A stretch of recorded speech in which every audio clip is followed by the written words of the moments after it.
ہے، اگر تمہیں دیکھنا ہے امن و امان کا گہوارہ تو ہندوستان کو دیکھ لو۔ جس طریقے سے آج ہندوستان کے لوگ جا رہے ہیں، اسی پوری دنیا سے لوگ ہندوستان آتے تھے اور ہندوستان کی خوبصورتی کا مظاہرہ جا کر اپنے ملکوں میں کرتے تھے، اپنے علاقوں میں کرتے تھے، اپنے مقام پر کرتے تھے۔ لوگ پیدل سفر کر کر کے، سواریوں کے ذریعے سے، گھوڑوں اور اونٹوں کے ذریعے سے ہندوستان اترتے تھے، جہاز کے ذریعے سے ہندوستان اترتے تھے۔ ایسا ہندوستان بنا کے ہمیں دیا تھا۔ ہندوستان کے اندر خوبصورت تاج محل بنا کے دیا، خوبصورت لال قلعہ بنا کے دیا، دہلی کی جامع مسجد تھی، علاقوں میں اور اسٹینڈ میں بہترین قلعے بنا کے دیے اور پورے ہندوستان کو خوبصورت گلدستہ بنا کے لوگوں کے سامنے پیش کیا۔ لیکن اس برطانوی حکومت کی ناپاک نظریں اس پر پڑی، آہستہ آہستہ اس کو کھوکھلا کر دیا۔ اور جب شاہ عبدالعزیز محدث دہلوی رحمۃ اللہ علیہ نے جو فتویٰ دیا تھا، اس فتوے کا اثر پورے ہندوستان میں پھیلا اور پورے ہندوستان کے مسلمان سب سے پہلے جاگرت ہوئے اور برطانوی حکومت کے مخالف ہو گئے، اور چلتے چلتے چلتے چلتے یہ تحریک چلتی گئی اور حضرت حاجی امداد اللہ مہاجر مکی رحمۃ اللہ علیہ کی سرگردی میں جہاد ہوا۔ حضرت عبد الرحمن سہاروی رحمۃ اللہ علیہ کی سرگردی میں شاملی کا میدان قائم ہوا۔ مولانا محمد قاسم نانوتوی رحمۃ اللہ علیہ کی سرگردی میں شاملی کا میدان قائم ہوا، دہلی کا رام لیلا میدان قائم ہوا، اور یہ بڑے بڑے لیڈر اپنا سب کچھ لگا دیا۔ حضرت حاجی امداد اللہ مہاجر مکی، حضرت علامہ رشید احمد گنگوہی، مفتی عفایت اللہ دہلوی، حضرت اقدس مولانا الیاس کاندھلوی رحمۃ اللہ علیہ، حضرت علامہ انور شاہ کشمیری رحمۃ اللہ علیہ، حضرت علامہ عبید اللہ سندھی رحمۃ اللہ علیہ، حضرت اقدس مولانا زکریا کاندھلوی رحمۃ اللہ علیہ، حضرت مولانا قاسم نانوتوی رحمۃ اللہ علیہ، اور حضرت علامہ اشرف علی تھانوی رحمۃ اللہ علیہ، حضرت علامہ شبیر احمد عثمانی رحمۃ اللہ علیہ، حضرت حفظ الرحمان سہاروی رحمۃ اللہ علیہ، حضرت علامہ فضل حق خیر آبادی رحمۃ اللہ علیہ، حضرت علامہ مولانا ابو الکلام آزاد رحمۃ اللہ علیہ، علامہ اقبال رحمۃ اللہ علیہ، یہ سارے بڑے بڑے اکابرین نے اپنا تن من دھن سب کچھ لگا دیا۔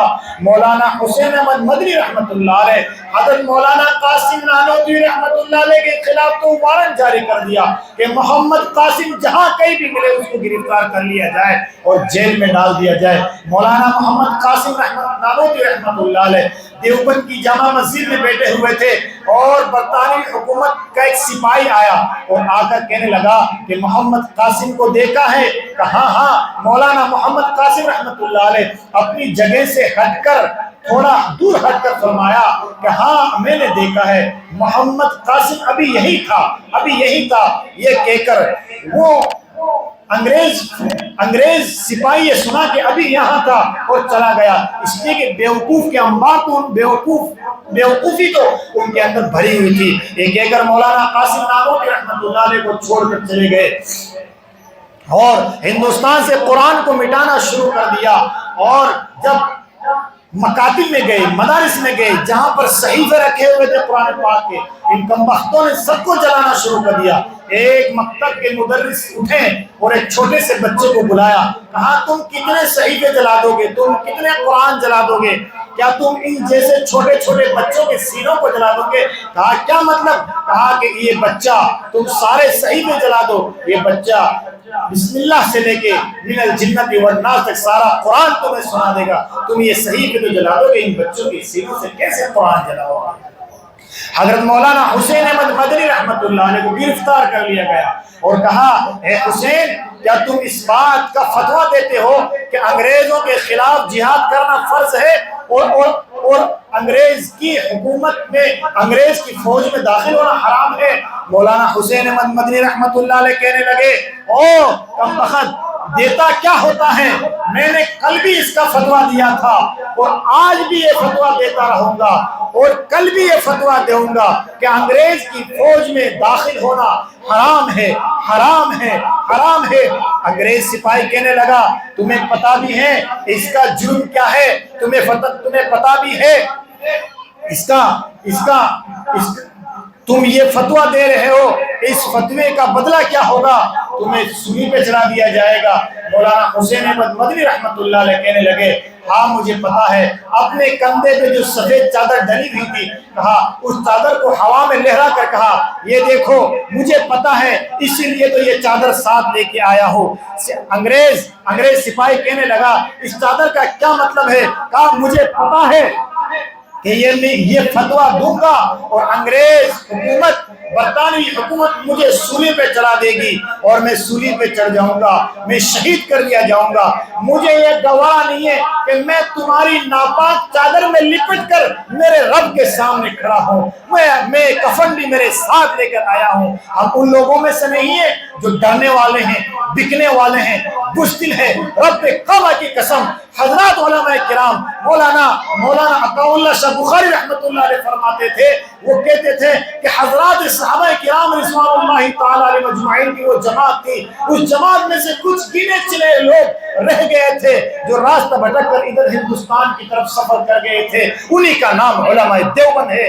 ہندوستان کی تاریخ کو اٹھا لو، صفحہ کو اٹھا لو، اوراق کو بدل لو، تم دنیا سے مٹا دو گے لیکن حقیقت میں علماء دیوبند کی تاریخ تم نہیں مٹا سکتے۔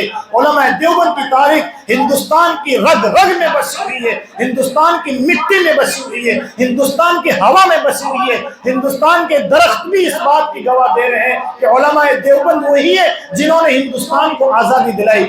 آسمان بھی یہ کہہ رہا ہے علماء دیوبند وہی ہے کہ ہم نے دیکھا ہے کہ اس ہندوستان کو آزادی انہوں نے دلائی ہے۔ وہ چاند بھی وہی ہے، سورج بھی وہی ہے، وہ بھی اس بات کی گواہی دے رہا ہے کہ ہم نے شاملی کا میدان ہم نے دیکھا ہے، دہلی کا رام لیلا میدان ہم نے دیکھا ہے، دہلی کی جامع مسجد کا چوک ہم نے دیکھا ہے، دہلی کی جامع مسجد سے لے کے چاندنی چوک تک کا ہر درخت اس بات کی گواہی دے رہا ہے کہ ایک ایک مولوی کو لایا جاتا تھا، ان کو پھانسی دی جاتی تھی اور ہم پر لٹکایا جاتا تھا۔ مائیکل ٹامسن کہتا ہے میں میری وائف کے ساتھ دہلی کی گلیوں میں گھومتا تھا تو علماء کو لایا جاتا تھا، ان کے منہ کو باندھ دیا جاتا تھا، زبردستی ان کے منہ میں سور کا گوشت ڈالا جاتا تھا، ان کو بوریوں میں ڈالا جاتا تھا۔ میری وائف کہتی تھی کہ میں ان کو تڑپ تڑپ کر دے، میری وائف مجھ سے کہنے لگی، مائیکل ٹامسن بہت بڑا مورخ ہے انگریز کا، وہ کہنے لگا میری وائف کو یہ سب دیکھا نہیں جا رہا تھا، دیکھا نہیں جایا جا رہا تھا، میں اپنی بندوق کے ذریعے سے ان کو شوٹ کر دیا جاتا تھا، کم سے کم یہ تڑپنا تو چھوڑ دے۔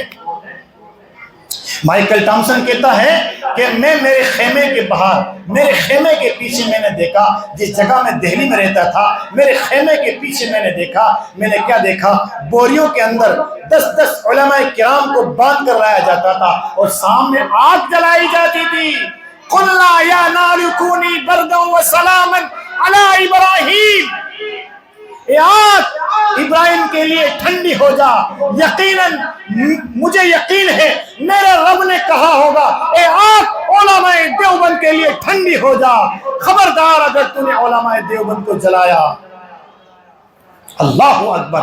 مائیکل ٹامسن کہتا ہے میں نے اپنی آنکھوں سے دیکھا، میری وائف نے ہسٹری آف انڈیا اٹھا کے دیکھو، پڑھو، تاریخ کو پڑھنے کا جذبہ رکھو، چھوڑ دو موبائلوں کو، چھوڑ دو گپ شپوں کو، ہندوستان کی تاریخ کو پڑھو ورنہ تمہاری تاریخ، تمہارا نام و نشان ہندوستان سے مٹ جائے گا۔ مائیکل ٹامسن کہتا ہے میں میری آنکھوں سے دیکھا ہے 10 علماء کرام کو لایا جاتا ہے اور آگ کے حوالے کیا جاتا ہے اور ان کے سامنے یہ پیشکش کی جاتی ہے یا تو یہ کہہ دو کہ ہم انگریز کی فوج میں داخل ہونے کے لیے تیار ہیں اور مسلمانوں کے خلاف کھڑے ہونے کے لیے تیار ہیں، یا تو اس کے لیے تیار ہو جاؤ ورنہ اس آگ میں جانے کے لیے تیار ہو جاؤ۔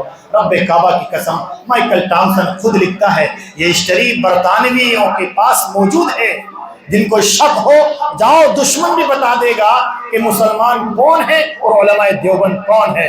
جاؤ پوچھو تو صحیح تمہارے چچاؤں سے، جاؤ پوچھو تو صحیح تمہارے بڑوں سے، جاؤ پوچھو تو صحیح جنہوں نے تمہیں زمینیں دی ہے، جاؤ پوچھو تو صحیح جنہوں نے تمہیں